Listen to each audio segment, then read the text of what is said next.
ताजमहल ताजमहल ताजमहल। कोई बोलता है कि ताजमहल एक शिव मंदिर था और कोई बोलता है कि ताजमहल के अंदर आज भी मुमताज की मम्मी मौजूद है। और कई सारे लोग बोलते हैं कि इसमें कई सारे तहखाने जो बंद कर दिए गए हैं। तो आखिर वो क्यों बंद किए गए हैं, क्या रीजन है, इस वीडियो में आप A to Z जानने वाले हो। फाइनली आज की इस वीडियो में आपको ताजमहल से जुड़े प्रत्येक प्रश्नों का उत्तर मिलने वाला है, बिकॉज इस वीडियो में हम ताजमहल को बहुत ही बुरी तरीके से एक्सप्लोर करने वाले हैं। तो किसी भी व्यक्ति विशेष को समस्या ना पहुंचाते हुए वीडियो को स्टार्ट करते हैं। Hello and welcome friends, my name is Anoop Singh and you are watching the Anoop YouTube channel. चलिए फिर पर उससे पहले चैनल को सब्सक्राइब कर दो, मेरी आत्मा को भी सुकून मिल जाए। तो सबसे पहले बात करते हैं इसके तहखानों की। तो एक्सपर्ट्स के अकॉर्डिंग ताजमहल जैसा दिखता है भैया वैसा है बिल्कुल भी नहीं।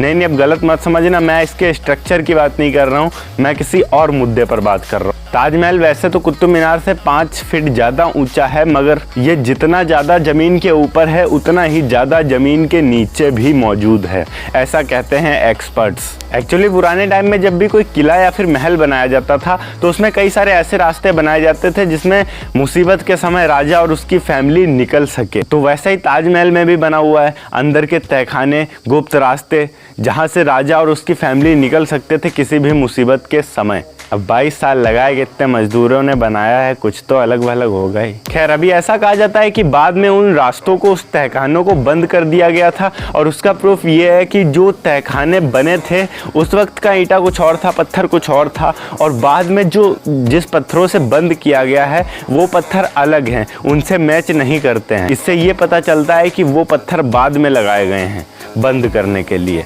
खैर, तो अब मेन पॉइंट आता है कि वो तहखाने बंद किए गए तो आखिर क्यों किए गए।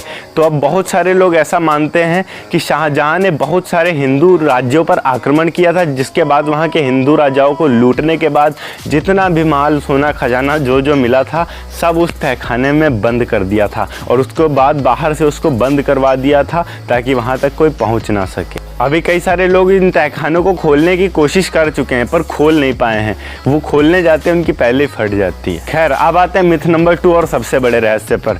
बहुत सारे लोग ऐसा मानते हैं कि सदियों पहले भगवान शिव का एक बहुत ही बड़ा रहस्यमय मंदिर था जिसका नाम था तेजो महल, और वो बहुत ही ज़्यादा भव्य था। उसके बाद जब भारत पर मुगलों ने आक्रमण किया तो उनमें से एक मुगल शासक ने उस मंदिर पर कब्जा कर लिया और उस मंदिर का रूप बदल के एक इस्लामिक इमारत बना दिया। और ऐसा लोग मानते हैं कि उस वक्त जो तेजो महल था वही आज का ताजमहल है और उस तेजो महल का रूप शाहजहां ने बदल दिया। और जो लोग भी ऐसा मानते हैं वो इसका प्रूफ भी साथ में ही देते हैं। पर जब मैं इस बारे में रिसर्च कर रहा था तो मुझे कई सारी वेबसाइट्स में ये पता चला कि ताजमहल के आगे जो महल शब्द लिखा हुआ है वो एक उर्दू शब्द है ही नहीं, वो एक हिंदी शब्द है। उसके बाद मैंने तुरंत ही गूगल ट्रांसलेट ऑन किया और वहाँ पर जाकर इंग्लिश में लिखा पैलेस। पैलेस के नीचे कुछ उर्दू में लिख के आ गया, मुझे समझ तो आया नहीं। फिर मैंने उसको कॉपी करके गूगल वॉइस वाले पर जाके ऑन किया तो वहाँ पर जब गूगल ने बोला महल, तब मेरे को समझ में आया कि महल एक उर्दू और एक हिंदी दोनों ही वर्ड है।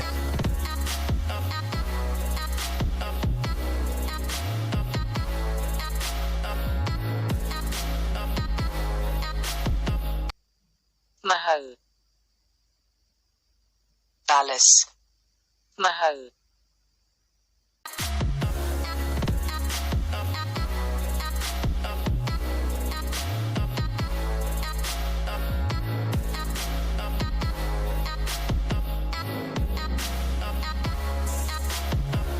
तो ऐसा बिल्कुल भी नहीं है कि महल एक उर्दू वर्ड नहीं है। हालांकि हिंदी में इसको और भी कुछ कहा जाता है, वो है भवन।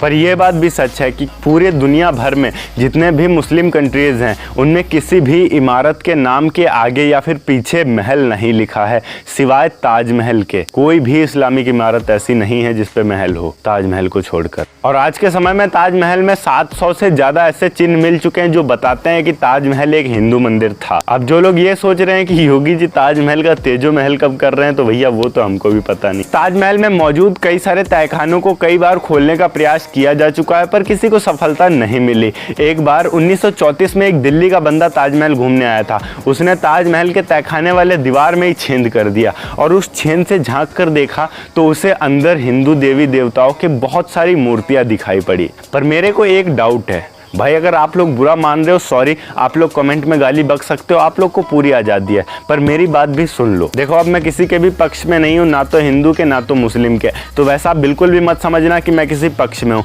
मैं सिर्फ अपनी बात रख रहा हूँ। अगर उस बंदे ने छोटा सा छेद किया और उसमें अपनी छोटी सी आँख लगा के देख रहा है, अगर वो चारों तरफ से बंद है तो उसको अंदर रोशनी कहाँ से मिल गई, और बिना रोशनी के उसने अंदर देख कैसे लिया। नहीं, ऐसा नहीं है कि हमने फिजिक्स का चैप्टर लाइट नहीं पढ़ा है, पर यहाँ पर अगर ऐसी बात है तो वो तो फिर फिजिक्स की ऐसी तैसी करने की ही हुई ना। नहीं मतलब प्रकाश का परिवर्तन गया चाचा के वहाँ, है ना। कई सारे लोग ऐसा मानते हैं कि उस गुप्त तहखाने में मुमताज की लाश दफन है आज भी, और उसको बहुत ही ज़्यादा संभाल कर रखा गया है, इसीलिए उस तहखाने में किसी को भी जाने की अनुमति नहीं है और उस तहखाने की दीवारों को नहीं तोड़ा गया है। वैसे जिनको नहीं पता उनको बता दें कि मुस्लिम धर्म में जब भी किसी की मृत्यु हो जाती है तो उस लाश को काटना, जलाना या फिर किसी भी अन्य प्रकार की क्षति पहुंचाना धर्म के विरुद्ध होता है। इसीलिए मुस्लिम धर्म में लाश को जलाया नहीं जाता है। और ऐसा माना जाता है कि मुमताज़ की लाश भी वहाँ बहुत ही शानदार तरीके से सजा के रखी गई है। अब तक तो कीड़े खा डाली नहीं है ना। खैर ये थी कुछ बेसिक इन्फॉर्मेशन ताजमहल के उस गुप्त तहखाने के बारे में। अगर वीडियो अच्छी लगी हो तो वीडियो को लाइक करके चैनल को सब्सक्राइब जरूर कर देना। मैं मिलता हूं आपको नेक्स्ट वीडियो में एक नए टॉपिक के साथ, तब तक के लिए बाय बाय।